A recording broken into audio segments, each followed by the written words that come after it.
The inspiration for Narc was really it was a theme. I think everybody's intrigued with drugs, and it's just it's like this cops and robbers thing. Miami Vice. Cadillacs. Yeah, Cadillacs. Narc is an interesting game now because it reflects a different era. Between the early 1980s and early 1990s, the United States saw a surge in crack cocaine. The Reagan administration expanded on the initiative known as the War on Drugs, and Nancy Reagan championed the Just Say No campaign, and that's where Narc comes in. It's an arcade game with a strong anti-drug message. From what I understand, the idea for it stemmed from the campaign. It's one of the first ultra-violent video games, and was a target for parents because of its content. Developed by Williams Electronics and published by WMS Industries, Narc was released in 1988. It was designed by Eugene Jarvis, the same guy who designed Defender and Robotron 2084. For this review, I played the arcade version using the MAME emulator, and the version from the Midway Arcade Treasures 2 collection for the original Xbox. Now let's take a look at Narc and see what happens to people that didn't say no. Attention, Narc 1. Oh no, the knife, man! 511 in progress. Let's go!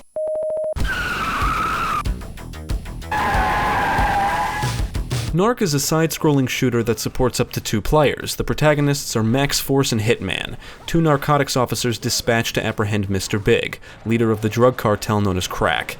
Both protagonists are equipped with a machine gun and rocket launcher and can drive vehicles. You kill enemies for points, and you'll earn extra points for arresting them.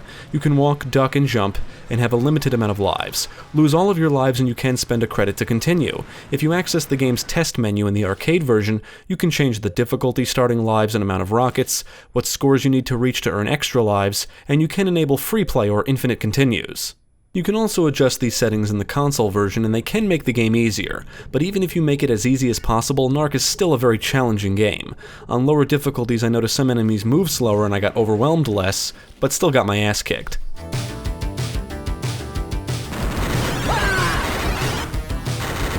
Narc is an arcade game, pure and simple. Enemies will drop ammo, drugs, money, and safecards when killed. The drugs and money reward you extra points, and the safecards are needed to progress. Firing rockets is a way to kill multiple enemies in the vicinity quickly. If you run out, you can easily get overwhelmed and die. Enemies come from left and right, they'll attack you from helicopters and vehicles, and you'll always be outnumbered. The gameplay does feel borderline impossible at times, and practice will be required to progress and beat the game without spending any credits. To put it simply, Narc is brutal. Every level requires you to do the same thing, get to the exit, and to do that you have to survive the seemingly endless supply of bad guys, and in the final level you'll have to defeat Mr. Big. You can see where you need to go and where the enemies are on the map or radar at the top of the HUD. You'll encounter different types of enemies and they will sometimes surrender. You need to stand near enemies to arrest them, but it's kind of risky because standing in one spot for even just a second can result in taking damage or death. You'll engage drug dealers, PCP addicts, which are big tough types, and clowns that wield knives. Enemies will fire guns, use flamethrowers, others throw syringes, which can stun you and inflict a lot of damage. Some lob dynamite. And then there's dogs and bugs, the 2 most annoying enemy types in the game. They always show up in numbers, and if they get close to you, they drain your health until you're dead. The problem with these enemies are, if they're actually on you, you can't fire a rocket at them or shoot them easily. You need to get some distance between you and them, which feels almost impossible to do. You can jump on the bugs to kill them, but the dogs will rip you to shreds. Many enemies move faster than you do, which makes trying to evade them extremely challenging. Plus, they can attack you from different planes. You basically have to kill enemies before they get close to you, and considering how many enemies will be gunning for you at once, it's not exactly an easy thing to do. It's the kind of game where you need to know what's going to happen before it happens. You need to be quick to react and not miss. The final areas throw a crazy amount of baddies at you, and if you can get past them, you'll fight Mr. Big. If he gets close to you, you take damage. It's hard to distance yourself from him, and the worst part is if you spend a credit to continue, you have to restart the entire fight. It's ludicrous. The game has you progressing from one drug-infested area to another, and you'll go through doors that take you to different areas. You'll face more and more enemies the further you progress. You'll blow them away on the streets, in a drug lab, nursery, bridge, and crack headquarters. In one level, you'll get the opportunity to protect innocent people, which I think are just hookers. The game puts you in the seediest parts of town, and you'll have to be careful of mines and what I guess are pot plants rigged with explosives. To achieve a high score, naturally you'll need all the points you can get. Killing enemies, collecting drugs and money, rescuing hookers, and destroying shit will earn you points.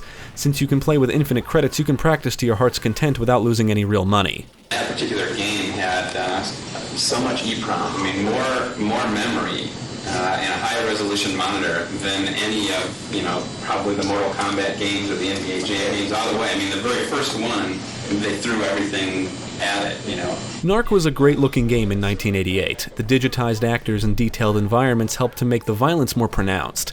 Projectiles and enemies are always clearly visible, and blowing up enemies results in burning bodies and body parts flying through the air. Narc had a higher resolution monitor than the other arcade games of the time, and it was the first game to use a 32-bit processor, or so I've read. The console version comes with some bonus content like videos and history, which is where I got this information. The levels include detailed environments and backgrounds. You might even say they looked somewhat realistic for the time this released. You'll walk past adult shops, trains, and garbage pails as you annihilate foes. Explosions and gunfire sound decent, enemies will shout "I give up" when they surrender, and they grunt and groan when they get shot. The music is okay and includes some catchy tunes, but does get repetitive after a while. On the technical side, I have no complaints. This is the first time I played Narc, and despite it being very frustrating, I developed a soft spot for it. I'm not saying it's incredible, because it's not. It's cheap and very trial and error. But it's so over the top that I couldn't help but smile and chuckle as I played it. It's definitely a product of its time. I was born in '89, and the big thing in my school was the Drug Abuse Resistance Education Program, DARE. I didn't pay much attention to it back then, so I had no idea what DARE was for the longest time. But I remember the cops coming in every so often and hearing "just say no" a lot. And I ended up with a lot of DARE branded items. Keep in mind that both the Just Say No campaign and DARE were efforts to encourage children to reject drugs. In fact, arcade games from that time included the "Winners Don't Use Drugs" slogan accompanied by the FBI seal, and I think Narc is one of the first games to include it. Now, it's very important that we understand this message before shooting drug dealers, blowing them to bits with a rocket launcher, and running them down in vehicles. Yeah, it's very comical.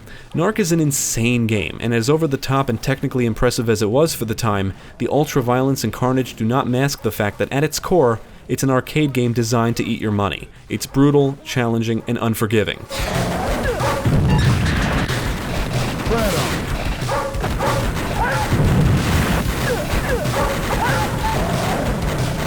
I would recommend Narc to anyone interested in challenging side-scrolling action games. It often feels downright unfair at times, but at least you don't have to spend any real money to play it.